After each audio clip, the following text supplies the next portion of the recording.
Google can almost think like a human now. So it wants to say, okay, if someone's searching for a certain term, it's not just the term, but what is it they're really trying to achieve?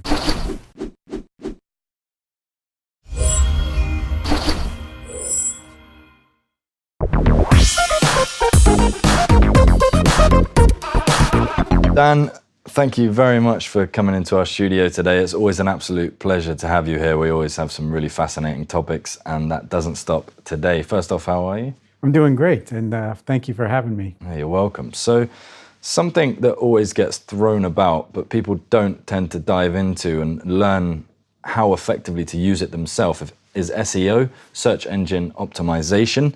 Let's start off with a very simple question. What is search engine optimization? Well, you're absolutely right, Jack. When people are looking at the idea of search engine optimization, it's such a huge topic that people, they know it, they've heard of it, but they don't really understand all the ins and outs because it is such a big topic. To boil it down into just a few basic elements, search engine optimization is really any activity that's going to be performed in order to help a result show up better in the search results when you're using the likes of Google, Bing, and Yahoo, with Google really being the big player. And it's generally composed of two components, a technical side and a more content side. And those different things help the companies or the organizations to search better and to be on the search engine results page in a higher ranking. Mm-hmm. So what do sort of companies need to look out for and be aware of when trying to improve their SEO capabilities as a whole? Okay. Well, one of the things they really need to be aware of is the fact that today there are a lot of algorithms and a lot of artificial intelligence that's being used, which the idea is to make it much more of a user experience and much more of a human experience.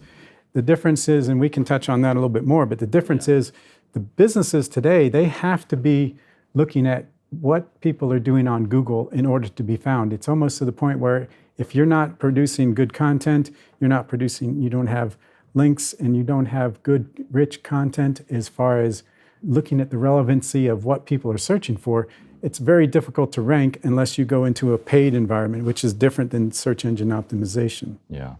So what does, say, like, for example, a company like yours and yourself, what can you offer to companies in this environment and in this area in particular? Well, going back to the idea of the technical side and the organic side and the content side, really going into the evolution part. In the past, when Google and some of these other companies started up, people were looking at the fact that let's just search for a term.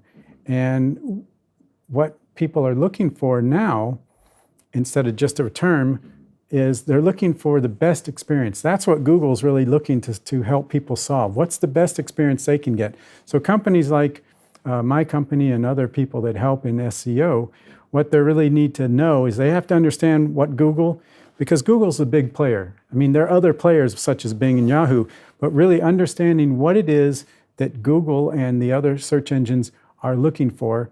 And as I mentioned, the idea of artificial intelligence means that Google can almost think like a human now. So it wants to say, okay, if someone's searching for a certain term, it's not just the term, but what is it they're really trying to achieve?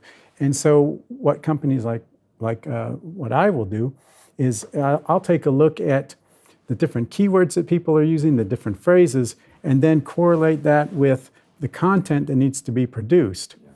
That's really the ballpark in a very short summary of how we can help. Mm-hmm. So how can companies sort of measure the value of SEO? Because most people would assume, here's some good content, it was successful, here's some bad content, it wasn't successful, but that's not always the case, is it? No, it's not.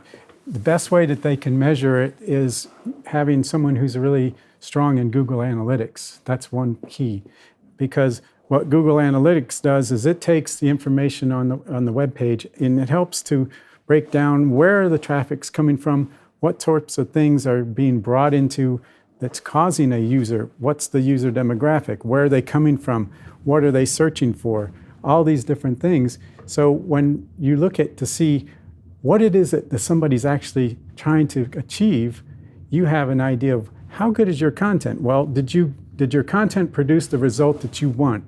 And what the company needs to understand is they have to understand, do they want brand awareness? Do they want, if they're e-commerce, do they want somebody to click through and to buy something? Usually that's the case.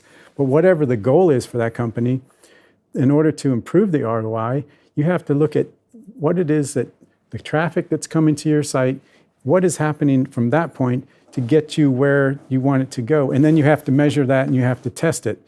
So if all you do is you say, well, I produced a video and it only got 100 shares, you may think that's maybe a failure. But if you look at what happened after the people clicked on any links that went from that 100 and say half of them maybe bought your product, that could be more beneficial than someone that has 1,000 views of your video, but no one actually went through and did the steps that you want them to do to end up with the right product. So you have to understand your strategy, you understand your goals, and then understand how you can bring that all together. We briefly touched on this point before, but just to finish up, just thought I'd look at how has SEO sort of developed over the last few years in particular. I expect it's changed quite a lot. How has it sort of developed, and where do you see the next step? The development part goes back to, again, the user experience. And right now, there are a few elements that Google are they're looking at mobile usability, because mobile is really picking up. They're looking at the content. They're looking at what it is that the user is looking for, what words are they searching for, and things like that. So what's going to happen, again, in the past, there were a lot of things that people in the SEO industry were kind of like that black hat SEO, and they were trying to do things to fool Google into thinking that this site is more relevant and it's more authoritative than other sites.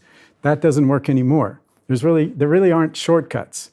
What it means is that companies have to be producing extremely rich content. And when I mean by rich content, I'm talking more, videos, photos, infographics, things like that are engaging. They have to be, recently Google just announced that one of the rankings that will have a little bit more importance is page speed. And page speed is how fast that the site will load. That's going to be really important for mobile users, because if somebody's waiting for something to load, they're not likely to be a very happy user. So page speed, and then again, the looking at how it is that the user is really getting the best thing going for it. And what's going to happen even more in the future, that's just going to continue. The artificial intelligence will increase. The way that the search results are displayed are going to be increasing. Now you're not just going to have maybe the name of the website and a little bit about it. You're going to have much more rich content and more increased content. Where can people buy things, reviews, all these different things, and you already see that when you search. That's just going to increase in the future. So that's really it in a nutshell with all we have for today. Perfect. Dan, thank you so much. It's always a pleasure. Thank you for sharing your vast knowledge with us. Thank you for having me. You're welcome. And thank you for watching. And if you like this video and would like to find out more, be sure to head over to dukascopy.tv.